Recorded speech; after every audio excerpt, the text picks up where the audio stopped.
글쎄 안 들려 들을 뉴스 없어 아무 뉴스도 귀에 들어오지 않아 듣고 또 들어도 들을 뉴스 없어 만든 게 이 프로야 이동영의 뉴스 정면 승부.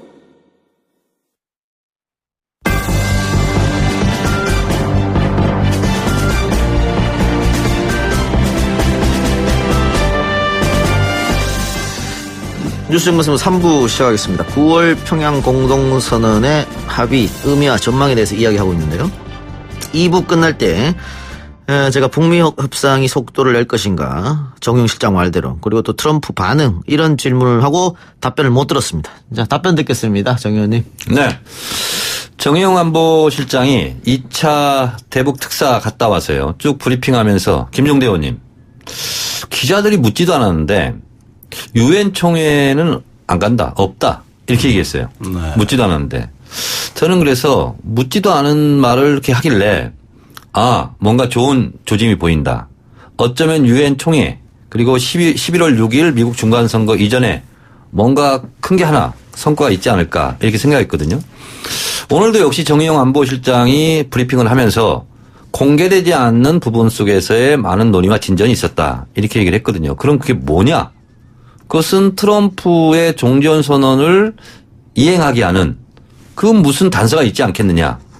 그렇게 봤을 때 구체적으로 지금 공개되지 않았기 때문에 뭐라고 확정적으로 말씀드릴 수 없습니다만, 어쨌든 영변 핵시설은 상응하는 조치로, 조건부로 일단 공개를 했다면 트럼프 대통령이 만족할 수 있는 가시적인 큰 선물, 성과는 ICBM에 대한 어떠한 조치가 아닐까, 그런 생각을 저는 일단 해봤고요. 그리고 지금 백두산까지 같이 가겠다고 했어요. 김정은 위원장의 제안으로 문재인 대통령과 같이 가겠다고 했는데 내일. 그러면 이것은 굉장한 상징적인 의미가 있는 거거든요. 저도 2001년도에 평양에 갔을 때 고려 호텔에서 머물렀는데 그때도 갑자기 백두산에 가자 이렇게 북한이 제안을 했거든요. 그래서 저는 다른 개인 일정으로 못 갔는데 비행기 타면 50분이면 가요. 그래서 갔다 오는데 2시간이면 갔다 오는 거예요.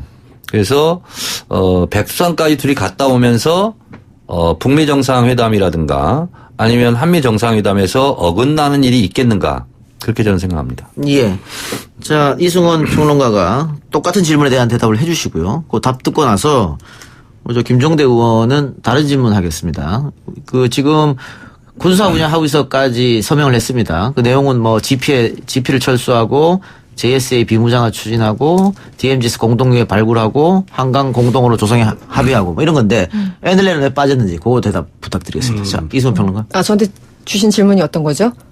이 북미 협상 속도를 낼 것인가? 제 질문에 대해서 좀 더 보태달라는 얘기. 또 트럼프의 베리 익사이팅에 대한 이야기까지. 베리 익사이팅. 네.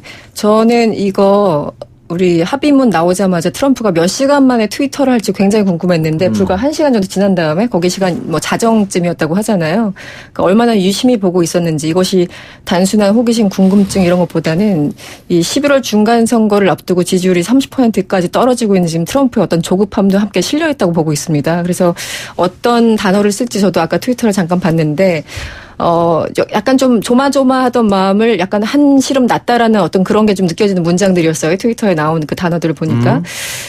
기본적으로 10월에 많은 일이 벌어질 것 같긴 해요. 이제 9월에 사실 가장 아름다운, 어떻게 보면 환상적인 시나리오가 한두 달 전쯤에 있었죠. 9월에 한미 정상회담은 기본적인 거고, 김정은이라는 사람이, 어떤 북한의 최고 지도자가 유엔 총회에서 연설을 하고 거기서 종전선언을 하고 이런 시나리오도 사실 있지 않았습니까? 예. 그런데 이제 여러 가지 좀 어그러지면서 많은 것들이 좀 그 속도감이 좀 떨어지는 느낌이긴 한데, 이번에 다시 한번 문재인 대통령이 촉진자 역할 혹은 중재인의 역할을 하면서 그 10월 달에 종전선이 될 수도 있고 여러 가지 이벤트가 될 수 있는데, 북미 대화를 촉진시킬 수 있는 다시 한번 기회를 지난 5월 26일 2차 정상회담 이후에 이번에 또 또다시 만들어낸 게 아닌가라는 생각이 들고요.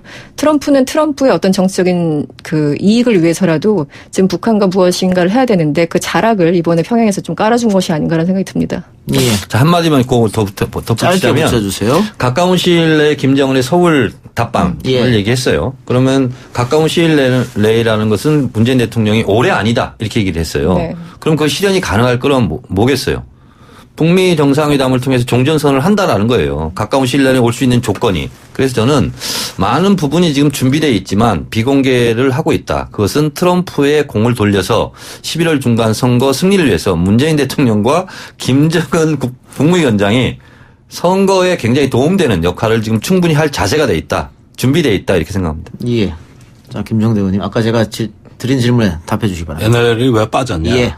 자, 이렇게 한번 보죠. 이번에 제가, 정상회담 그 합의문하고 4.27 판문점 선언 그 문안을 유심히 봤을 때 우리 언론이 참 주목하지 못한 대목이 뭐냐 하면은 북방 한계선이라는 표현이 들어가 있다는 겁니다. 네. 그러니까 4.27 선언문에 그 용어를 북한도 인정을 했다는 것은 그간의 NLL에 대한 어떤 남북한 간의 논쟁에 있어 가지고 뭔가 새로운 기반을 열은 것이죠. 이건 나중에 우리 보수 야당이 북한도 NLL 인정을 했다고 우길 수 있는 근거가 되는 거예요. 그럴 정도로 깜짝 놀랄 일이었습니다. 그리고 여기에서 평화를 달성하는 문제를 지난 4.27 선언에 이어서 이번에도 논의가 됐습니다. 그런데 여기서 해상 경계선을 어떻게 운영한다는 문제보다는 그 주변 지역의 군사적인 어떤 충돌을 방지하는 위기관리 장치를 만들자. 그게 뭐냐면은 그 연평도 앞바다에 보시면 말입니다. 북한 지역이 완전히 포밭입니다. 네, 보여 육안으로. 백령대. 별하별 포가 다 있어요. 네네. 해안포, 장사정포, 연평도 포격대 다 쏟아졌습니다. 산 중턱에 구멍이 쭉 뚫려 있잖아요. 쭉 뚫려 있어요. 네. 자, 여기에 그 포가 드나드는 입구를 폐쇄하고 포에는 다 덮개를 씌워버리고 그다음에 그 일대에 공격형 전략자산 전개가 되는 것을 차단하고 방지하면서 버퍼존을 넓혀버리는 겁니다. 이렇게 되면 어떻게 되느냐. 지금 그 서북 해역에서 가뜩이나 높아진 군사적 긴장을 공격형 무기 자체를 후방 배치하거나 차단함으로써 우발적 충돌을 예방하고 그다음에 지난번 정상회담 때 합의된 사항이 있습니다. 남북 장성급 회담에서 결국은 다 완결지은 게 남북 상선망이 개통이 된 겁니다. 이렇게 되면은 유사시에 연평도 포격 때는 우리가 북한하고 통신 수단이 없어가지고 상호 경고가 늦게 전달이 되면서 비극적인 충돌로 이어졌단 말이죠. 이거를 한 라인을 개설을 해가지고 상호 오해가 없도록 이것이 우발적 긴장으로 되지 않도록 또 하나의 장치를 만드는 겁니다. 자, 이렇게 하면 뭐가 달라지느냐? 우선 어민들의 조업 통제가 확 풀립니다.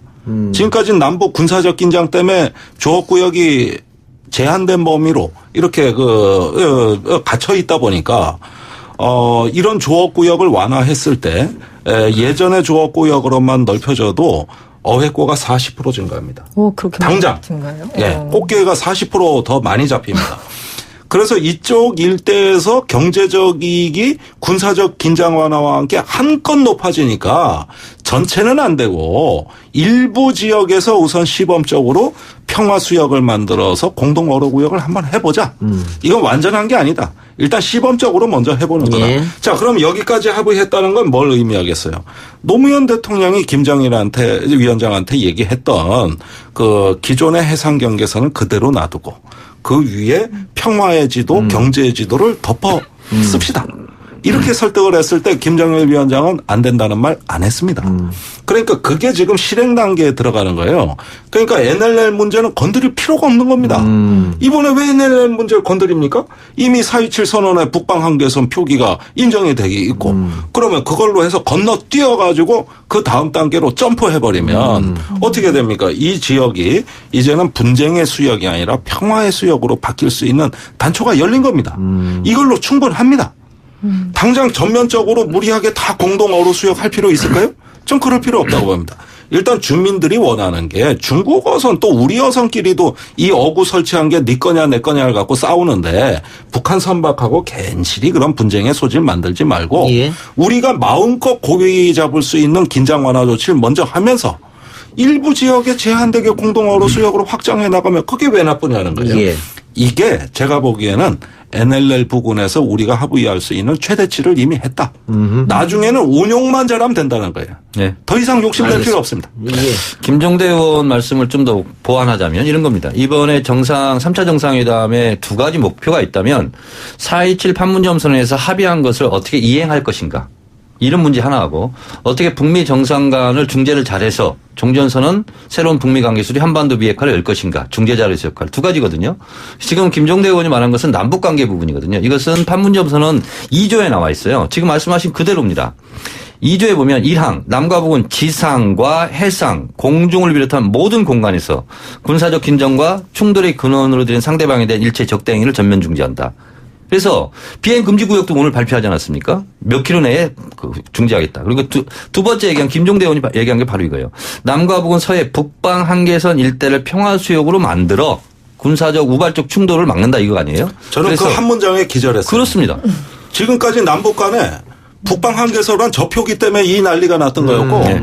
남북 실무회담 때 북방 한계선 NLL 얘기하면 그 단어만 나오면 북한 대표 무조건 일어서서 나가버렸습니다. 네. 그래서 이게 얼마나 바뀐 건데. 4.27 판문점 선언에서 좀 포괄적으로 합의했던 것을 이번에 구체화시켰고 수치화시켰다. 그런 면에서 남북 관계, 남북 군사적 긴장 상태 해소를 위해서도 상당한 획기적일 만한 진전이 있었다. 이렇게 보는 거죠. 예. 이번 9월 평양 공동선언문 주요 내용 중에 또 이런 게 있습니다. 올해 내 서해선 철도 및 도로 연결 위한 착공식을 갖는다. 그 바로 다음 조항은 조건이 마련되면 개성공단과 금강산 관광 사업을 우선 정상화한다. 좋은 얘기인데 다만 이게 지금 국제사회의 제재가 북한에 걸려 있잖아요. 제재가 지금 해제되지 않았는데 올해 내 착공을 어떻게 할 것인지 이게 좀 궁금할 수 있거든요. 이 부분은 이렇게 보시면 돼요. 입학식은 예정돼 있어요. 근데 입학식이 언제 열릴지는 모르겠어요. 왜? 북미 간의 그것은 정상끼리 합의를 해야 되기 때문에. 그러나 입학식 준비는 해야 되는 거 아니에요. 그래서 대북 경제 제재가 풀리지 않는 한 북한의 철도를 개선 사업을 한다거나 이런 것은 할 수는 없죠. 그러나 남과 북은 이렇게 준비를 하고 있다는 것은 상당히 북미 간에 잘 풀리겠다는 청신호다 이렇게 해석을 하면 좋을 것 같습니다. 그 부분은 네, 말씀하시는 맞습니다. 예, 원래 철도 도로는 국제 제재와 관계 없습니다. 예, 그 부분은 유엔 안보리 제재 결의안의 위반이 아닙니다. 그런데 왜 위반의 소지가 있다고 보냐 하면은 그거 아닙니까? 유엔 안전보장이사회 2375 대북 투자와 합작 사업 하면 안 된다. 아니, 북한에 그러니까 이제 현금이 들어갈 수 있고 그렇기 때문에 우려를 하는 거죠. 물자와 연료가 들어가잖아요. 이랬을 때 그 북한에 대한 쿼터량이 제한돼 있기 때문에 이게 초과될 소지가 있는 겁니다. 이랬을 때 이게 제재 위반의 소지가 있다고 보는 것이지 철도도로 자체가 제재 위반은 아니에요. 그러면 착공식을 갖는다 이 의미가 있네요. 그러니까 뭐냐 하면은 예, 이 표현이 그러니까 착공식이지. 국제 제재 위반 안 하면서 할 수 있는 선에서 연결을 위한 준비만 하겠다 이 얘기고 이게 연결은 아니고 예, 착공식 단어가 거의 다 합쳐져 있네요. 그렇습니다. 예. 그다음에 또 그 다음 뭐였죠? 개성공단과 개성공단. 거기에 여건이 되면이라는 예. 뜻은 이거는 바로 유엔 안보리 제재에 해당됩니다. 그러니까 여기서 이야기하는 여건은 제재 결의안에 대한 수정 내지 완화예요. 알겠습니다. 버티실 거 지금 있습니까? 예. 그 우리 정상회담 하기 바로 전날 그 미국에서 유엔 긴급 회의를 소집하지 않았습니까? 미국에서 한마디로 러시아가 대북 제재에 대해서 이행하지 않고 구멍을 뚫어서 한마디로 북한을 도와주고 있다 이러면서 긴급 회의를 또 하필이면 평양 정상회담 전날 이제 소집하면서 여러 가지 정치적인 해석이 있었는데 그때 러시아와 중국이 소위 말하는 한 편을 먹고 미국 그 니케일리 대사와 격렬하게 부딪혔어요. 그러면서 무슨 지금 갑자기 유엔사 얘기가 나온 거 혹시 아시는지 모르겠는데 그 현장에서 갑자기 우리 유엔사 얘기를 나오면서 유엔사가 신베를린 장벽이냐 이러면서 러시아 대사가 미국 대사를 굉장히 공격하는 그런 장면들이 있습니다.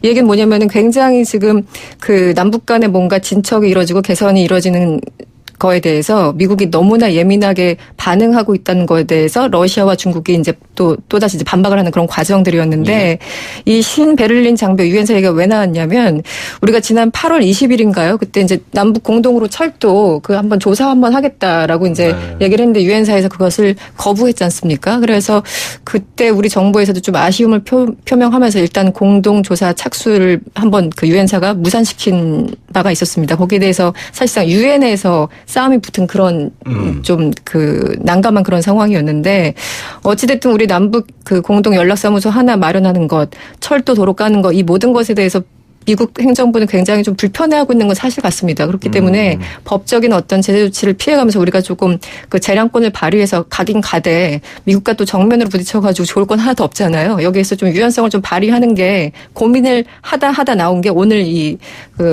네, 공동선언 전문에 담긴 그 단어들이 아닌가라는 생각이 듭니다. 예, 정확히 조율이 됐고요. 그런데 그 부분에 대해서는 우리 국내에서도 그러고 유엔에서도 그러고 정말 오해가 많습니다.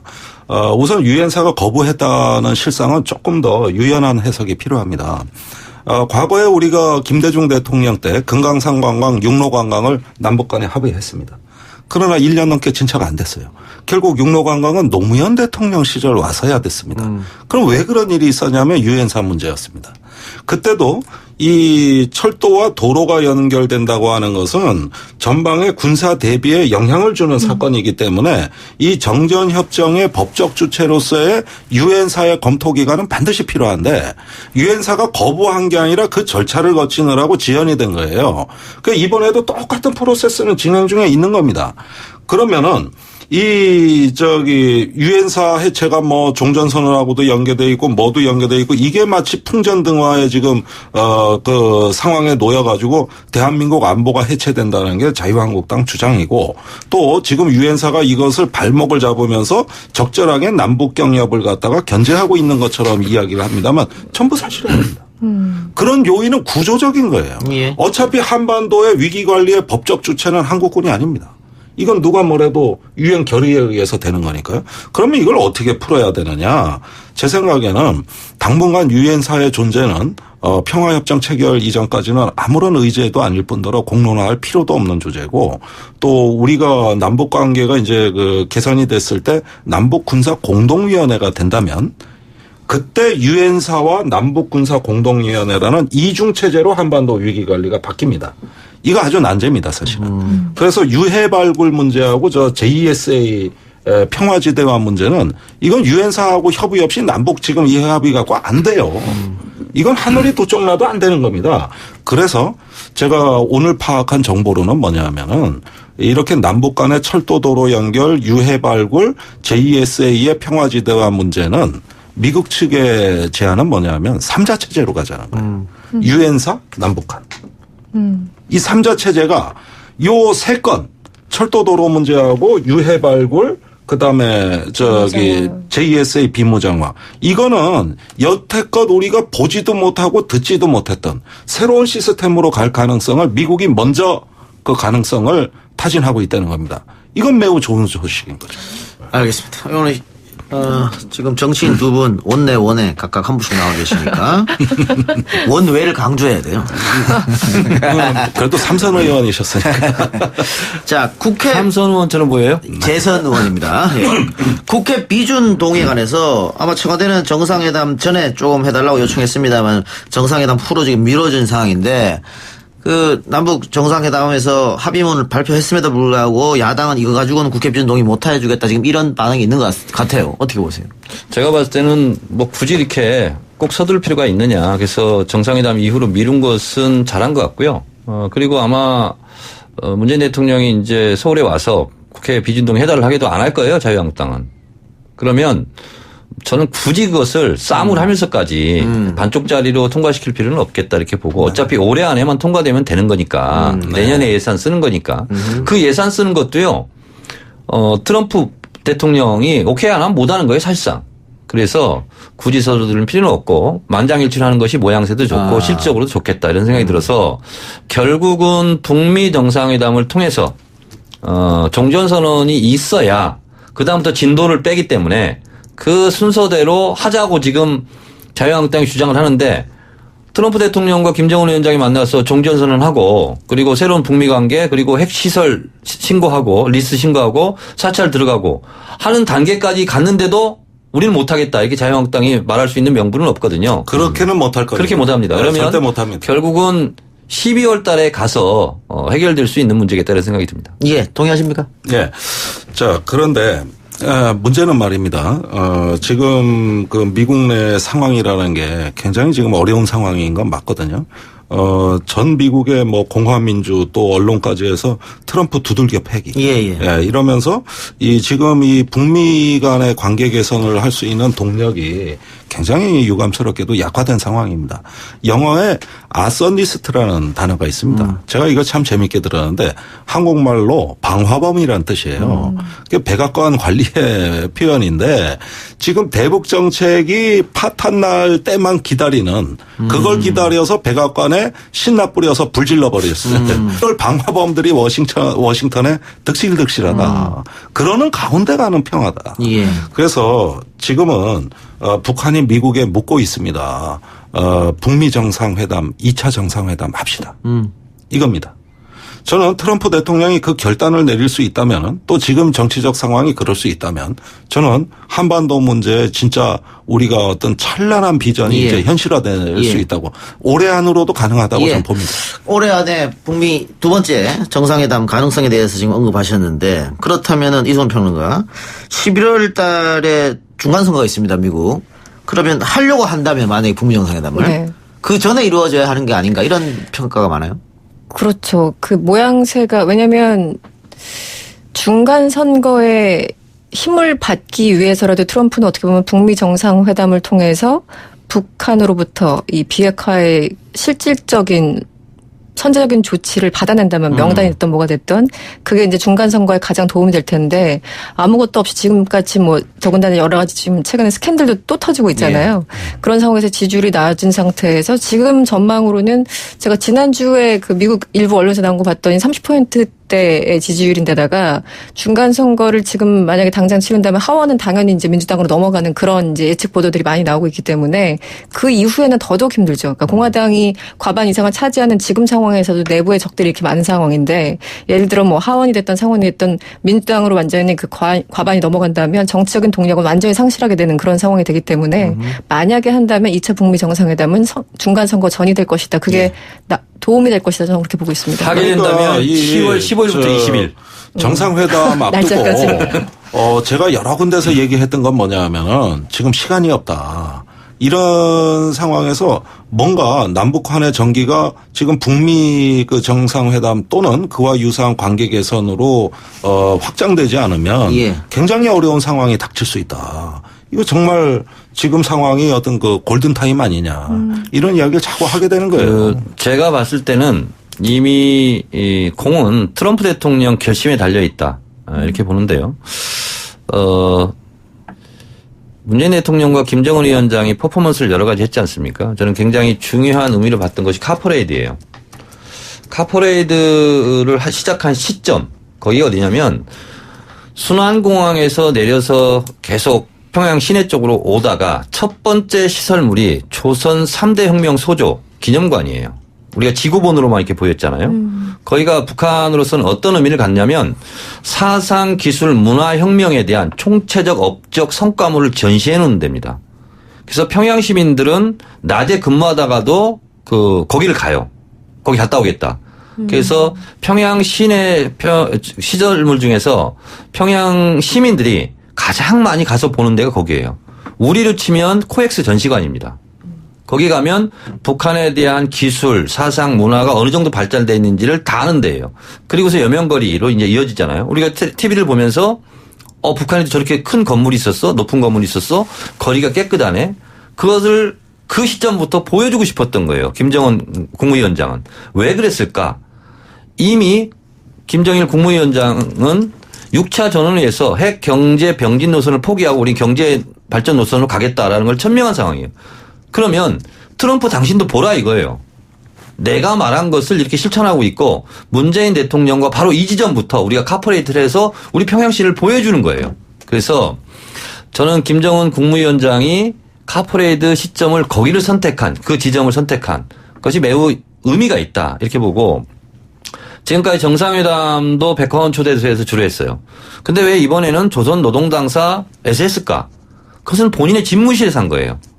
그러니까 지금까지 우리 서울 개념으로 본다면 무슨 호텔에서 하다가 이제 청와대에서 하는 거예요. 우리도 치면. 왜 그랬을까? 우리는 완전히 이제 정상국가 글로벌 에티켓을 지킬 것이고 그리고 리설주 여사도 굉장히 계속 지금 등장하지 않습니까? 우리는 정상국가 그리고 미국이 당신들이 바라는 그런 국가 롤모델로 우리는 가겠다. 그래서 나를 좀 제발 믿어달라. 2차 대북 특사단 갔을 때 내 진정성을 왜 안 믿어주냐. 답답하다. 억울하다. 이런 표현했지 않습니까? 그래서 저는 상징적인 그런 조치를 3대 혁명 전시관 앞에서부터 카퍼레이드를 했고 노동당사에서 정상회담을 한 것은 북한으로서는 굉장한 의지의 표현이다 이렇게 보고 있습니다. 알겠습니다. 여기까지만 듣고 광고 듣고 와서 계속 대답 이어가겠습니다. 뉴스 신동 이 작가와 함께하는 비포장 뉴스 해학 뉴스 정면 승부.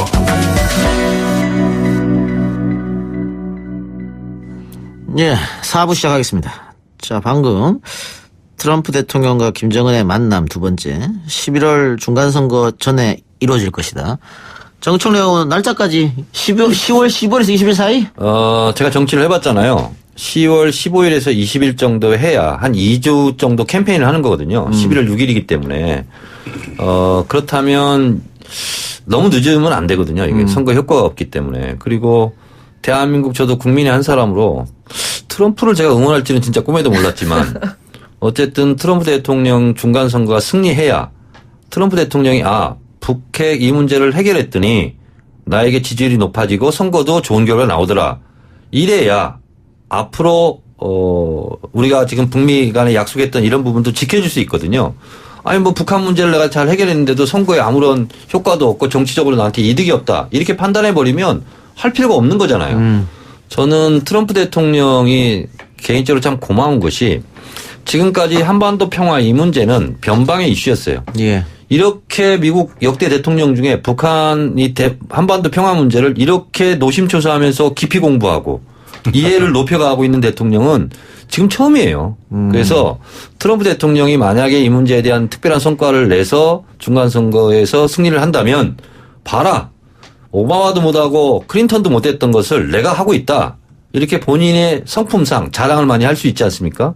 그래서 자랑거리를 마련하기 위해서라도 11월 중간선거 이전에 북미 정상회담이 열렸으면 좋겠다 이런 생각이 듭니다. 장소 예측합시다. 장소요? 예.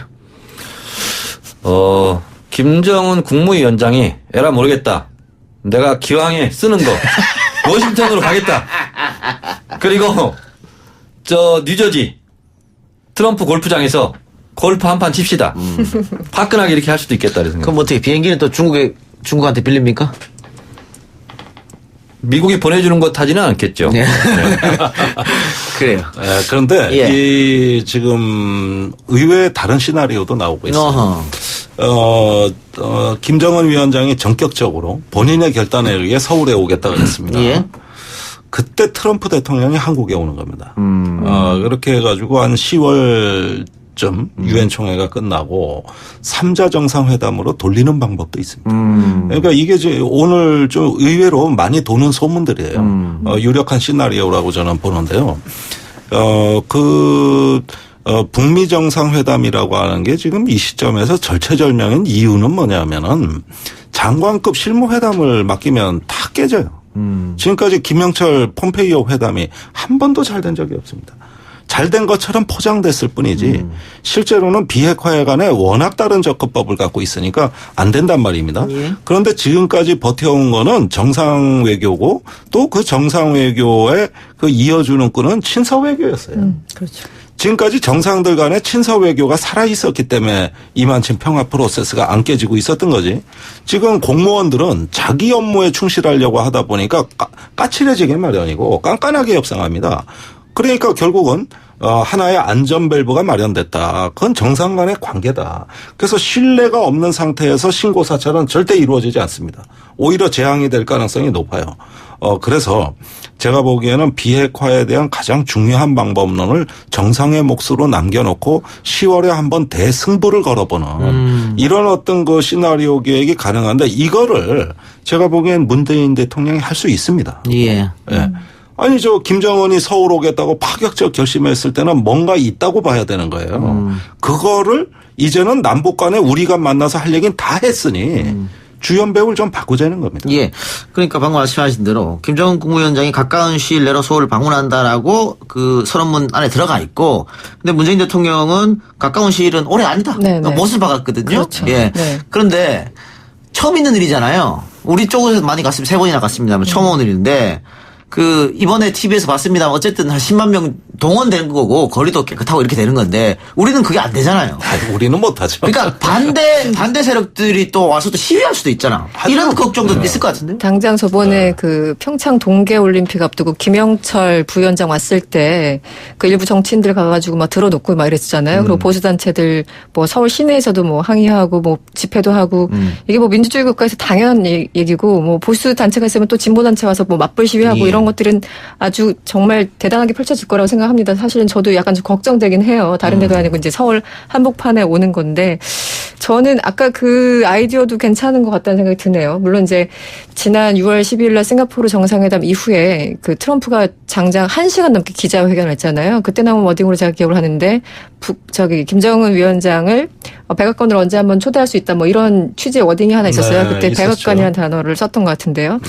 그렇기 때문에 아마 김정은 위원장의 어떤 파격적인 캐릭터상 지금까지 어떤 정책의 행보를 본다면 워싱턴 가는 것도 뭐 충분히 가능할 일이라고 생각을 하고 조금 더 현실적으로 또 뭐 비행기 당장 그 기술적인 문제부터 있기 때문에 어떻게 보면 서울에서 트럼프 대통령을 함께 초청을 해서 이 종전 선언부터 이제 이어가는 것도 하나의 그림일 수 있어요. 근데 재밌는 건 일단 그 지난 7월 7일인가 폼페오가 이제 3차 평양에 갔던 게 7월 초였는데 폼페이오가 평양을 떠나자마자 몇 시간 내에 북한 외무성에서 강도적인 요구를 했다면서 굉장히 반발한 적이 있지 않습니까? 그리고 지난 15일 날 노동신문에서도 비슷한 워딩이 나왔어요. 강도적인 요구를 하고 있는데 어떤 사람도 방패를 내려놓을 수 없다 이런 표현들이 있기 때문에 한마디로 종전선언 안 하면 우리 아무것도 안 해 뭐 이런 그 얘기들이었거든요.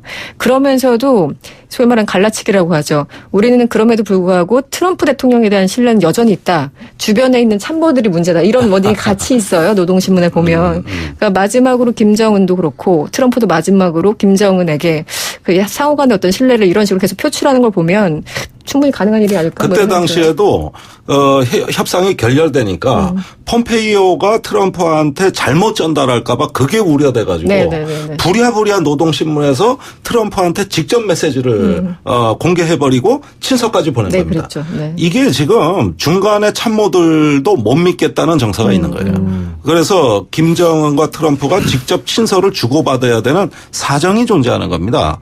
그러니까 이것이 이후에도 안전밸브 역할을 해가지고 지금 거의 교착 상태에 빠진 한반도 평화 프로세스를 구출할 수 있다.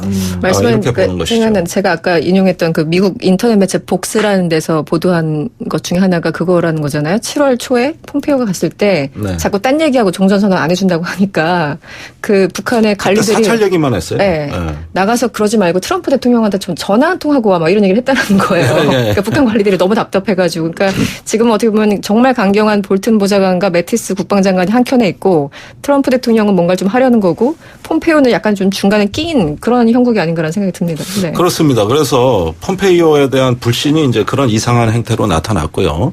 결국은 한반도 정세는 지금 정상 외교가 다 버텨내고 있고 안전밸브 역할을 하고 있고 실무회담 한 번도 잘 된 적이 없습니다. 예, 알겠습니다. 자, 이제 슬슬 마무리할 시간인데요.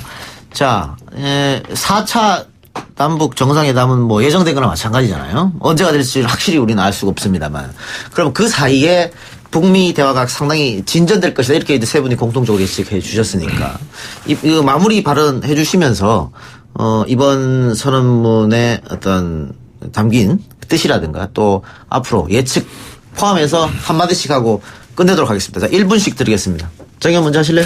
1993년도부터 불거지기 시작한 북핵 문제가 25년간 지금 지속돼 왔습니다. 그것을 끝내는 것, 그것이 눈앞에 가시적으로 우리에게 희망으로 좀 다가오고 있다.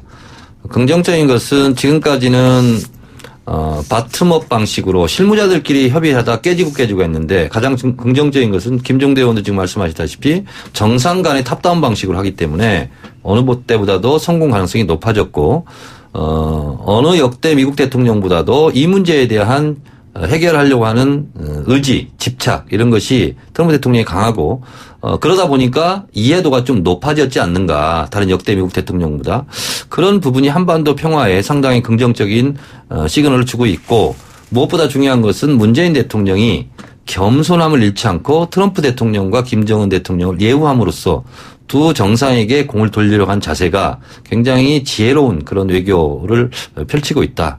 문재인 대통령에 대한 두 정상 간의 신뢰가 없었다면 여기까지 오지도 않았다. 그렇게 생각합니다. 예, 이승원 평론가. 네, 오늘 윤영찬 수석도 뭐 표현한 것 같은데 오늘 양자 간의 이 정상 간의 합의로 사실상 종전선언은 남북 간은 이뤄진 것 같다라는 그런 느낌 저도 받고 있고요. 이제 사실상의 종전선언이 아니라 실질적으로 기술적으로 종전선언이 반드시 이루어져야 된다.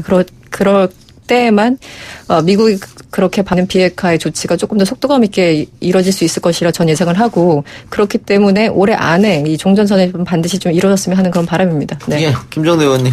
예, 이번 정상회담에서 앞으로 한반도 평화 번영에 고난과 역풍이 예상된다는 발언을 김정은 위원장 육성에 3번 나왔습니다. 그만큼 상황을 남북 간에는 단결된 힘이 필요하다는 것을 호소하는 이유입니다. 이걸 양 정상이 잘 알고 있어요. 지금 낙관도 금물이고 비관도 금물입니다. 그만큼 어려운 가운데서 우리가 연대하지 않으면 안 된다. 이게 정상회담의 이번 정신이었고 우리가 가장 존중해야 될 어떤 기본 취지였다고 저는 생각하기 때문에 이왕 정상회담이 성공했다면 이제 남과 북이 힘을 합쳐야죠. 그러지 않으면 이 난관은 돌파가 안 됩니다. 그리고 지금이 마지막 골든타임이라는 거 저는 이거 분명히 말씀드립니다. 알겠습니다. 오늘 특집으로 보내드린 3차 남북 정상회담 관련 자담 여기서 마치겠습니다. 지금까지 더불어민주당 정청래 전 의원, 정의당의 김종대 의원, 이승원 시사평론가와 함께했습니다. 세 분 고맙습니다. 네, 고맙습니다. 감사합니다.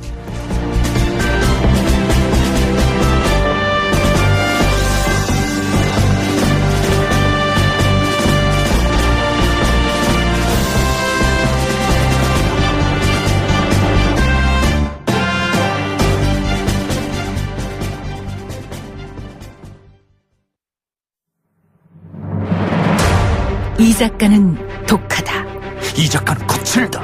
이 작가는 솔직하다. 이 작가는 눈치가 없다. 그는 할 말은 한다. 할 말은 한다. 정치 오타쿠 이 작가의 독설. 뉴스 정면 승부.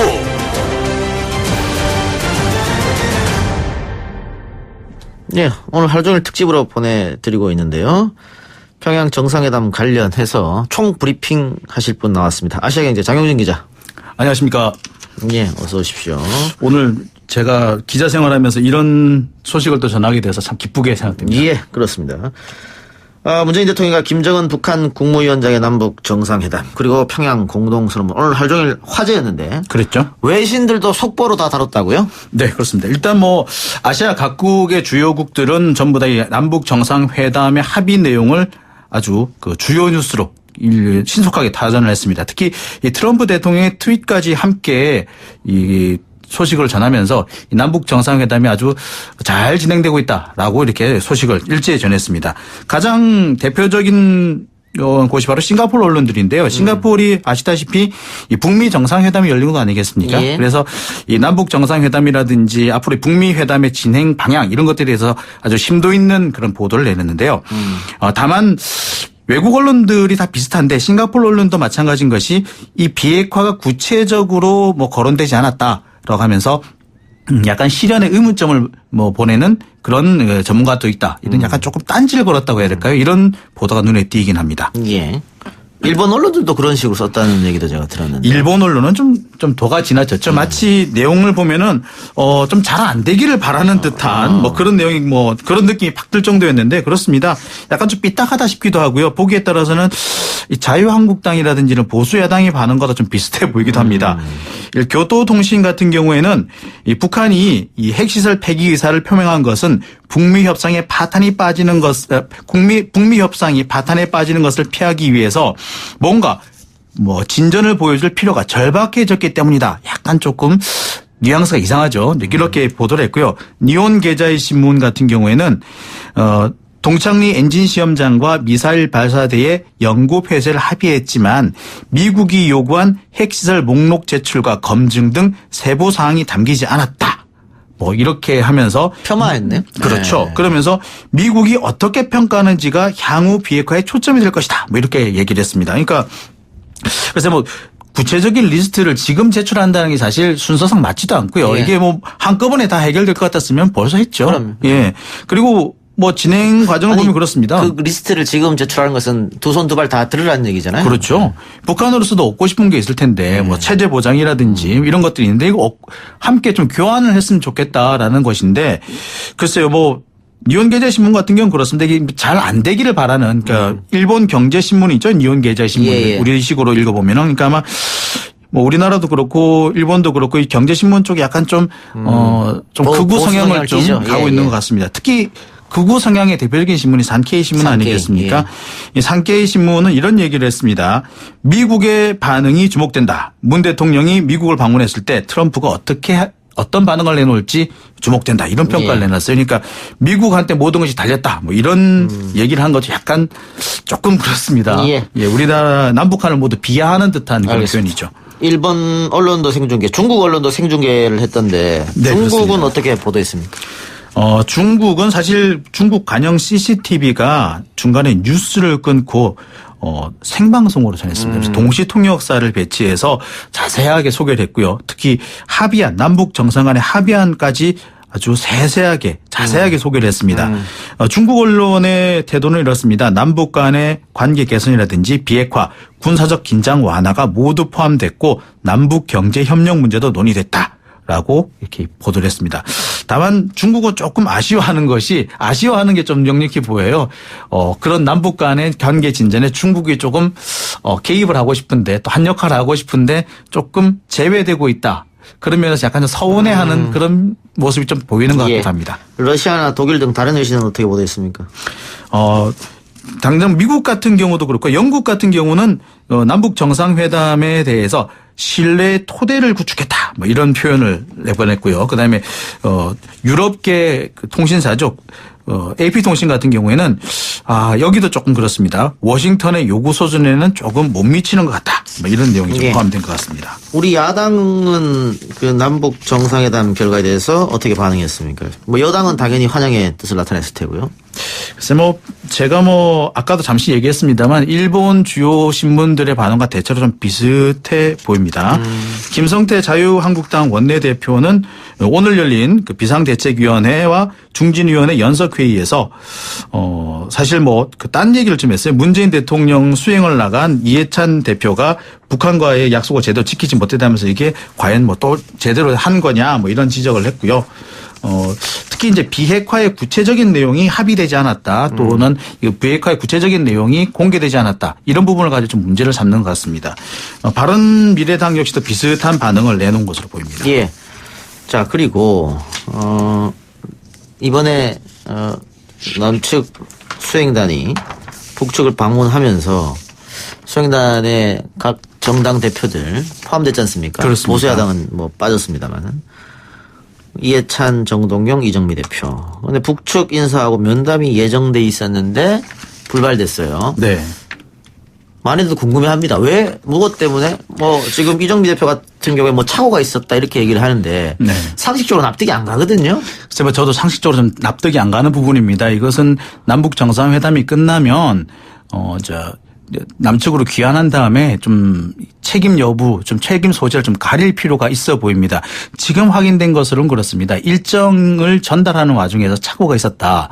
그리고 이제 구체적으로 어떤 실무자선이 어느 정도 확인이 된 것으로 보이는데 그렇다고 하더라도 이런 정도의 어떻게 보면 정말 중요한 예. 남북 간뿐만 아니라 전 세계의 운명에 관린 이런 문제에서 면담이 불발되는 더군다나 약속 장소를 몰라서 약속 시간을 몰라서 불발됐다는 것은 상당히 좀 문제가 있는 것 같습니다. 북한 측은 사실 이번 그 국회 대표단의 면담 불발에 대해서 좀 오해를 했다고 해요. 그러니까 격이 맞지 않아서 안 나온 게 아니냐.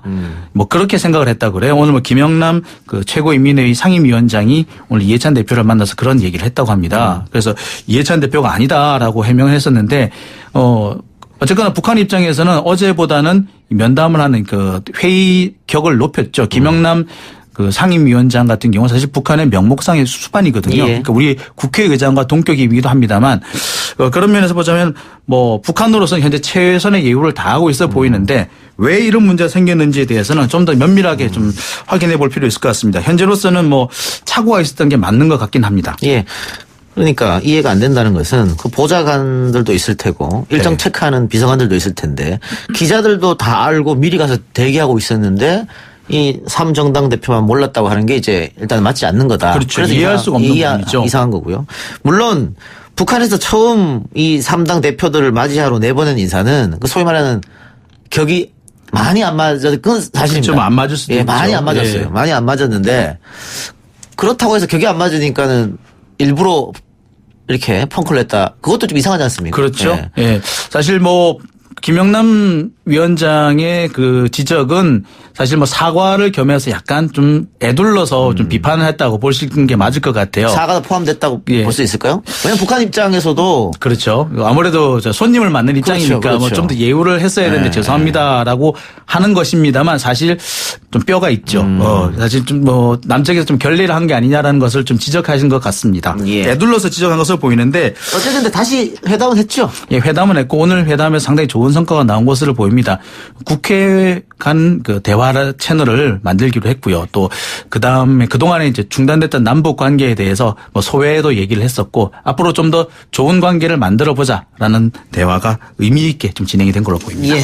오늘 선언문이 발표되고 장 기자 또 다양한 각계각층의 사람들을 만나봤을 텐데 네. 그분들의 반응들은 어떻습니까? 자, 일단 그렇습니다. 만나는 것 그 자체는 대단히 고무적이다. 라고 하면서도 두 가지 반응이 있더라고요. 앞으로는 한 반응은 앞으로 다 잘 될 것 같다. 기대한다라는 반응이 있는 반면에 또 한쪽으로는 여전히 의심을 버리지 못하는 그런 분들도 계시는 것 같습니다. 그래서 뭐 양쪽 다 어느 정도 타당성은 있고 나름대로의 어떤 이유가 다 있어 보입니다만 좀 더 긍정적인 눈으로 지켜볼 필요가 있지 않을까.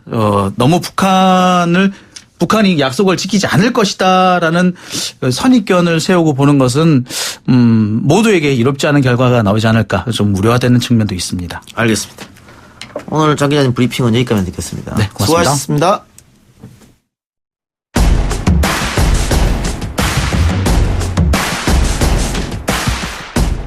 네, 특집으로 전해드린 이동희 뉴스 정면 승부 오늘 순서 마치고요. 저는 내일 이 시간에 돌아오도록 하겠습니다. 오늘 회담과 합의문이 장차 남북의 평화, 더 나아가서 전 세계의 평화에 기여하기를 바라봅니다. 들어주신 여러분 대단히 감사합니다.